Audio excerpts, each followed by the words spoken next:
Welcome to the Fayetteville Fire Podcast, where we talk about all things fire-related, safety tips, and things that are happening in our can-do city. I'm your host, Don Cheetah. I'm Captain Community Risk Reduction for the Fayetteville Fire Department. And I'm Demetri Goins, Fire and Life Safety Educator with the City of Fayetteville Fire Department. And we're going to be your hosts for podcasts. We'd like to welcome everybody. This is our initial podcast.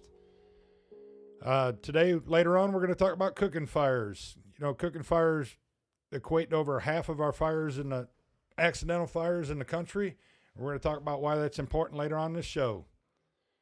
So our first show today is going to be about fire investigation. With us today, we got Battalion Chief Jason Davis and Lieutenant Chris McCullen, both certified fire investigators and part of our fire investigation team in Fayetteville. Welcome, gentlemen. Thank you. Hey, how y'all doing today? I'm doing very well, thank you. So let's talk about the Fayetteville Fire Investigation Team. What is that exactly? Our fire investigation team is a group of individuals that usually have an interest in fire investigations. We respond out to some of the fires that occur in the city. If the initial folks on the scene can't determine what the cause of the fire was, if it's not an obvious cause, then our investigators will come out, will examine the fire scene, and try and narrow down the cause of the fire. So the investigation team, is that just Fayetteville Fire Department? It's comprised of the Fayetteville Fire Department. We have some partners within the police department that assist us at times, even on accidental fires. There's times when we need a law enforcement presence just because it gives us some access to other things. It also gives them a chance to be involved. We also partner with the North Carolina State Bureau of Investigation and the Federal Bureau of Alcohol, Tobacco, and Firearms. So, question, is it every fire that you all investigate or specific fires? Every fire needs to be determined, but not every fire gets investigated by the fire investigation team. Okay. Just fires that where a captain or a lieutenant is scratching their head and can't figure it out, we'll come there and figure it out for them. Yes, it's actually a pretty small percentage. Usually on average, there's about 900 fires or so in the city a year that of different types, whether it's a house, a car, or something outside that occur, and we only normally investigate somewhere around somewhere between 100 and 150 of them. Right on.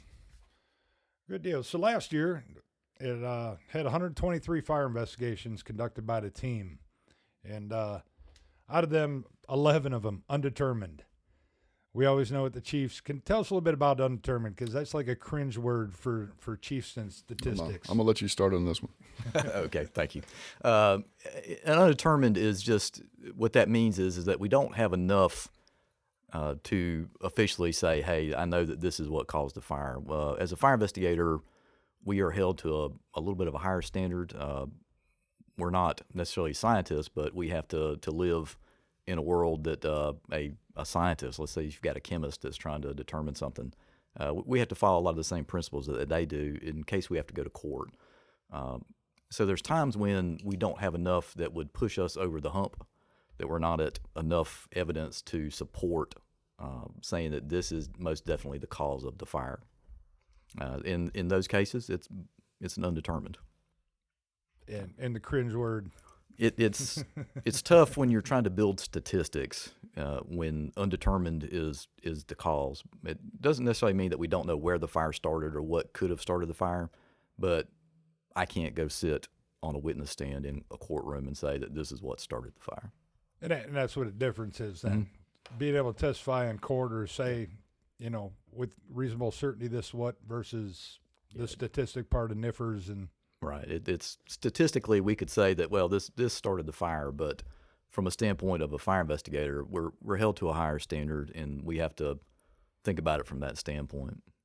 Right. So undetermined is you can't say without a shadow of a doubt this is what happened. That I don't have enough evidence to support the hypothesis, what we think started the fire. Okay. Yeah, we can either have not enough or have too much. So if there's two possibilities, then it's also undetermined. Yeah. Okay. If we can't narrow it down.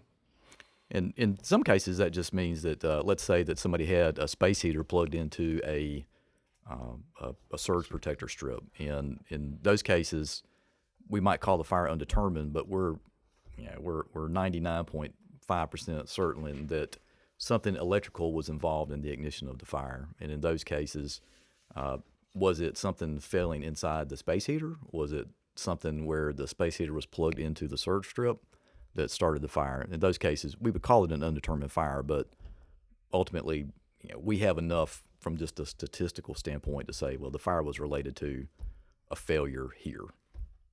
That makes sense. And why is it so important to determine the cause of the fire?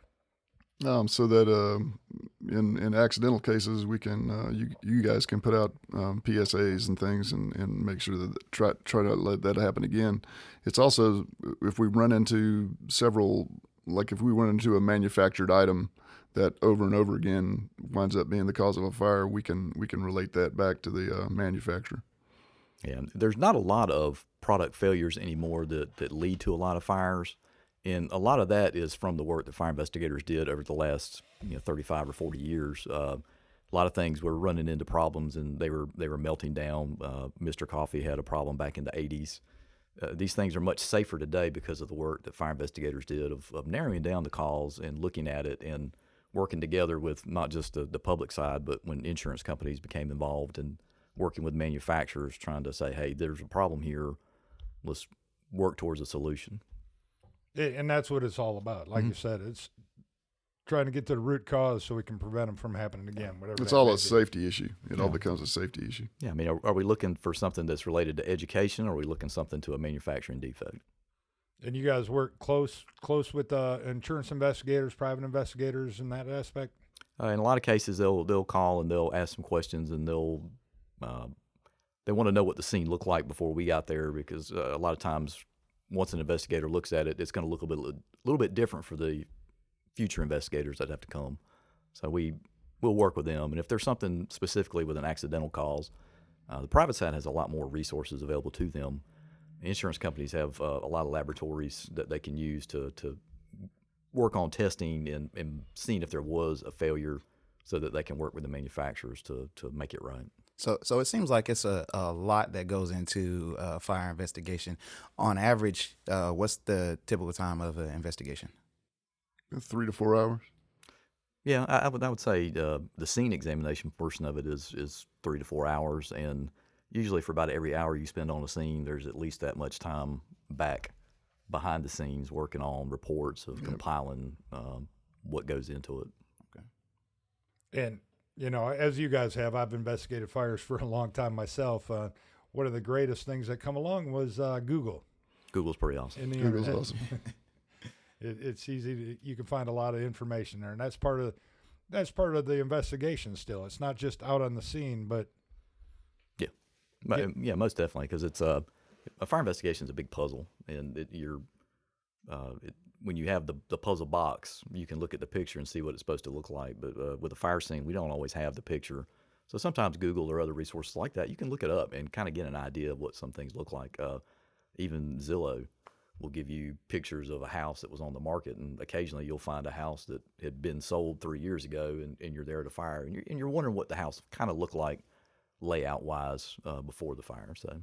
Oh, that's very recently I had a fire investigation where the fire started in the closet, and which backed up to a bathroom, and I was calling it the bedroom closet the whole time. And then we looked at the advertisement for that dwelling online, and it turns out that closet was in the bathroom.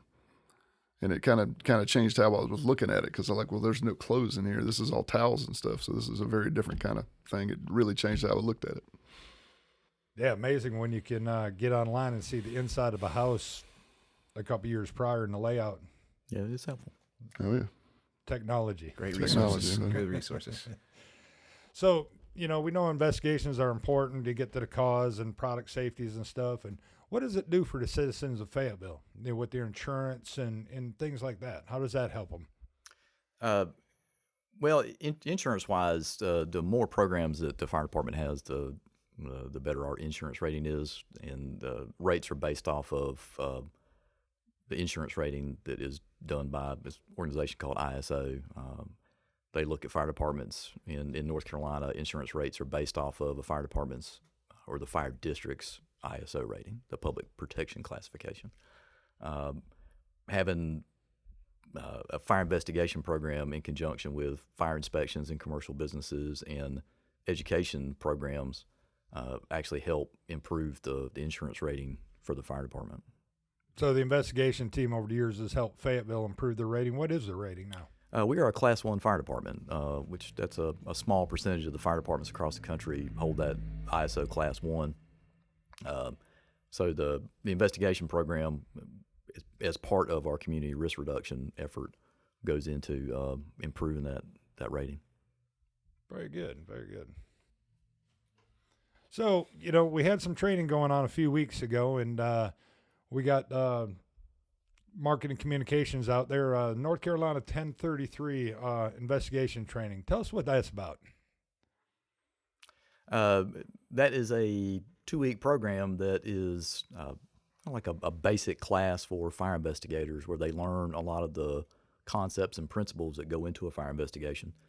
They learn about, it's really a crash course in a lot of different aspects of the parts that are the professional qualifications for a fire investigator. NFPA 1033 is a standard that is a qualification standard that says that investigators need to be able to do these certain things and have training in these certain areas. And the class is designed to give newer investigators that training.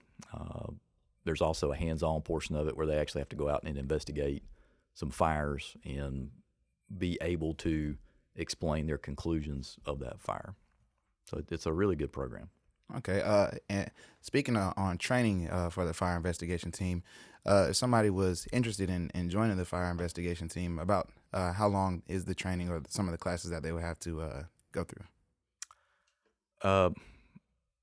To get to a point of starting out as a new fire investigator and ultimately reaching a certified fire investigation level, you are looking at several years worth of time in the program as an investigator. There are a lot of classes that you need to look for, that basic level class like that North Carolina 1033. There's some other continuing education classes and seminars that are offered periodically. There's also resources available through the National Fire Academy with some really great training opportunities up there that can really further someone's ability to handle a fire investigation. So it takes several years to get to a point to where I think most investigators feel like they are really on top of really good their game. Yeah. So if I'm getting it right, so after you initially qualified as a investigator, it's still training that you're going to have to continuously do throughout the time. Oh yeah. It's constant training of keeping up with it. It's a pretty deep subject area because it's not only just understanding certain things. You need to have an understanding of how buildings are put together, the mechanical systems that go inside of a building. Just think about the plumbing, the heating, the electrical systems inside of a house, and how all that's grounded. Yeah, which oftentimes you're like, wow. Yeah, I mean, there's a bunch of stuff there. You need to be able to understand the science of fire, of the fire dynamics of how fire moves, why it does what it does, how it reacts in different types of materials. So there's always stuff to learn. Plus, you need to have some training in how to talk to people, because a lot of what we do is not just looking at a fire scene, and it's not necessarily always a movie. A lot of the information we get comes from people. We need to be able to just talk with people and be able to get some information from them and be able to ask questions in a way that they can wind up explaining what was happening before the fire so that it helps us understand what happened. Okay. Yeah, the interview is often one of the more revealing portions of the fire investigation when I'm reconstructing a room that's been destroyed and I can run out and ask somebody, okay, your bed was here, what was next to your bed? And they'll say something and it'll lead me in another direction. It's very important. But as far as fire training goes, fire investigator training goes, if you want to start some fire, if you're very interested and you want to go ahead and start, then anybody can get on cfitrainer.net. And is it net? Yes. Yeah, cfitrainer.net. I just log on to it and take multiple courses on that give you points towards your CFI. Okay. Yeah. And you brought up a point. You said fire science, and you said science a couple of times. Fire investigation is a science, and it's recognized under forensic sciences and governed as such. You talk about that? Yeah, as time has wore on, it's an old movie now. I guess I'm getting old when I think of Backdraft being just a few years ago. But there was a fire investigator that was portrayed in there, and he's kind of like looking at it as a wizard and explaining stuff. But it's a lot more grounded than that. Fire is just a chemical reaction. It's a rapid oxidation reaction, and there's science there. If you think back to physical science when you were in high school, a lot of the concepts that are talked about there, that's what fire is. And for us, over the years, fire investigators, like I was saying earlier, are held to a higher standard. And when they say something started a fire, and being lumped in with other forensic sciences, people that would have to go to court and talk about the principles that they use to reach a determination that governs us now. That's actually a pretty big deal, and it's kind of an honor that something that we do is lumped up there with a lot of other things. That you've got people that are PhDs that have been through all kinds of specialized training and education, and we're in there with them. So it's a pretty big honor for us, but it also means that we have to work very hard at the education that we get and the training that we get, so that it's meaningful and helps us. And Chief, you're talking about court and stuff. You've actually qualified as an expert witness in a case in court. I have. I didn't want to bring it up. I know it's a sore subject for you, but yeah, I've testified in an arson case, a fire that occurred here in the city several years ago. So you say arson case. We keep calling it a fire investigation team. And you've heard other things thrown out, arson task force and stuff like that. And you just mentioned testifying in court for arson. What's kind of difference between investigation team and arson task force? Arson in North Carolina is a crime where someone has set somebody else's house on fire. You set the dwelling of another on fire. So, it has to be in a house, or a hotel can qualify as that. But setting a fire to a car, or setting fire in the woods, or even setting fire to a government building, that's not technically arson here. So we use the term fire investigation because we investigate fires, and we work to determine the cause of a fire. And in a lot of cases, that's not going to be arson. I know for me, when I look at my statistics of the fires that I've investigated, maybe a third of them were an intentional fire, and a third of them I know were accidental, and there's a third in there that we're in that undetermined realm that we can't say for certain, but in a lot of cases I can lean one direction. So we're investigating fires, and that's why we don't use the term arson for the investigation. I consider arson to be more of PD's realm. Usually, when I investigate a fire, all I'm trying to find is the origin and the cause of the fire. And if I find that origin and cause is criminal, then I go to PD and I say this happened, and it happened here, and somebody did this, and then they start doing their investigation, which kind of jumps off of ours as a springboard into theirs, because I can't adjudicate anybody. I can just say this happened. And that's my job. So a fire investigation team, like we are, the team concept that we are, that's our goal, is the origin and cause. And an arson task force would be to stop arson. All right, that makes sense. So tell us, what is the most difficult difficult fire that you've had in your career? Big size. Yeah.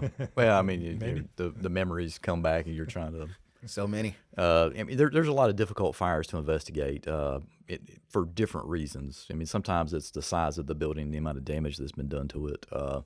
Those are difficult. When you get into investigating a fatal fire, those are difficult because you're dealing with the death of a person, and that's a hard thing to have to think about and deal with and be part of a lot of times. So, Does it feel like it puts more pressure on you? Yeah, in a case, especially if a fatality's there, you definitely want to make sure that you go far enough to find out what happened and trying to determine not only what started the fire, but what led to someone dying in the fire, so that we can hopefully come up with something in the future to prevent that. We push smoke detectors all the time, and they make a difference. And there's a lot of times where some of the fatal fires I've investigated, they weren't working smoke detectors inside the house, and that probably made a difference in why someone wound up dying there. And in a lot of cases, it's because they wind up taking the batteries out, or they take the smoke detector down. We'll find remnants of one, but we can look at it and tell that it didn't work. So those are the tough ones. I think the biggest one for me was a hay-mount grill, because of how many days it took to do, because we had to wait for heavy equipment to move stuff out of the way. And it wasn't really that technical an investigation itself. It was just we had to wait on so much equipment to get it done. Normally things take, like I said, 3 or 4 hours.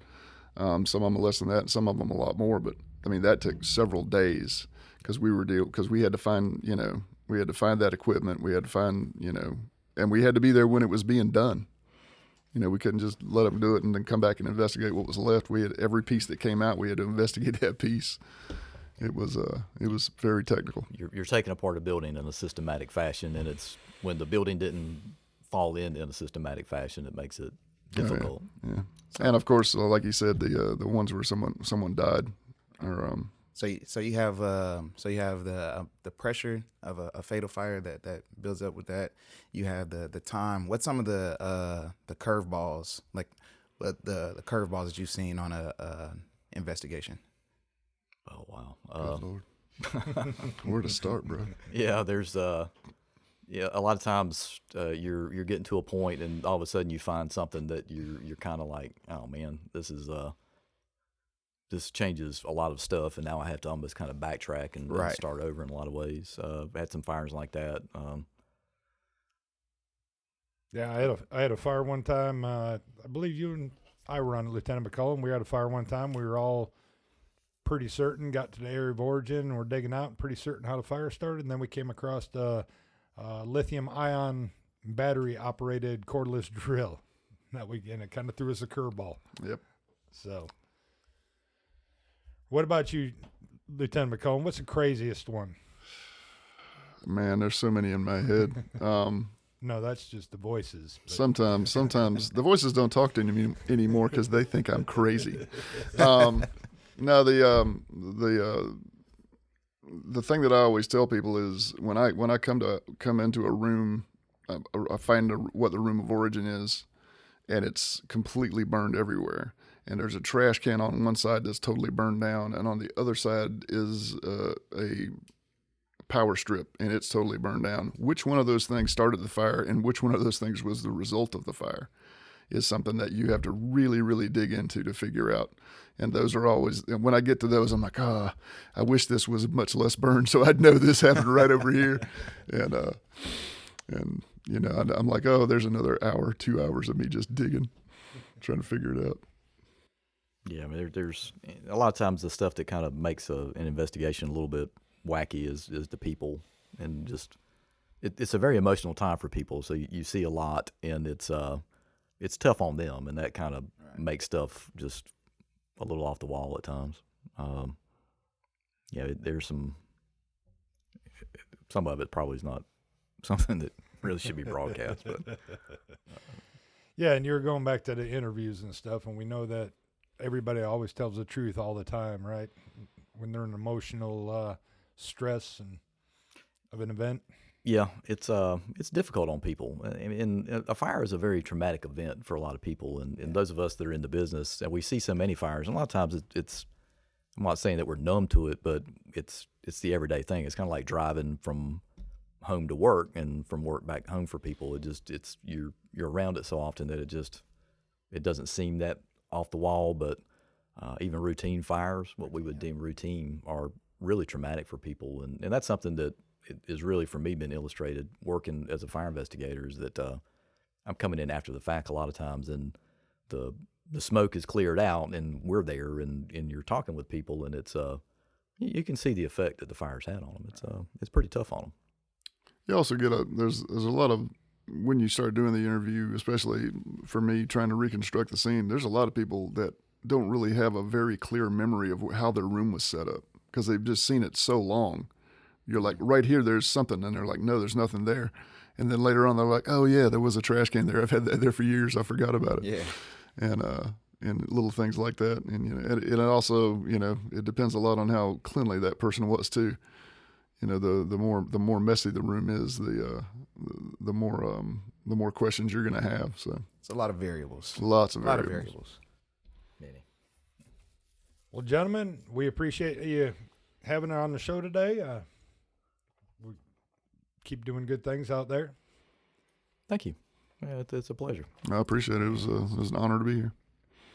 So at the beginning of our show, we were talking about cooking fires, and we want to know why that's important. So last year, the city of Fayetteville, we had 371 structure fires. Out of that, 86 originated on the stovetop in the kitchen and consumed portions or all of the kitchen. In addition, we had 581 cooking fires contained on the stovetop to the container, just food burning in a pan. That's pretty significant. So what we're here to tell you today. Stand by your pan. Stay in your kitchen. It takes less than 5 minutes for auto ignition, and it could cost anywhere up to $7.5 million in damage. So last year, over $7.5 million in fire loss. And when we say stand by your pan, Dimitri and I did a demonstration back in October. Fire Safety Day. We set an outside kitchen display up with the stovetop, put some oil in a pan, started heating it up. And it was a windy day, unlike it's going to be in her kitchen. And we were able to get auto ignition in less than 5 minutes. Now you think about that, 5 minutes. 5 minutes to go to the bathroom, 5 minutes to go out in the garage and smoke a cigarette, 5 minutes to text your friend back and forth. Scrolling down TikTok. Going through Facebook. 5 minutes is a blink, and suddenly your kitchen's on fire. So we can't stress enough this week. Stand by your pan. Yep. Well, we thank you for joining us on our initial podcast. Be sure to subscribe to Radio Fayetteville on your favorite streaming platform to listen to all of our podcasts.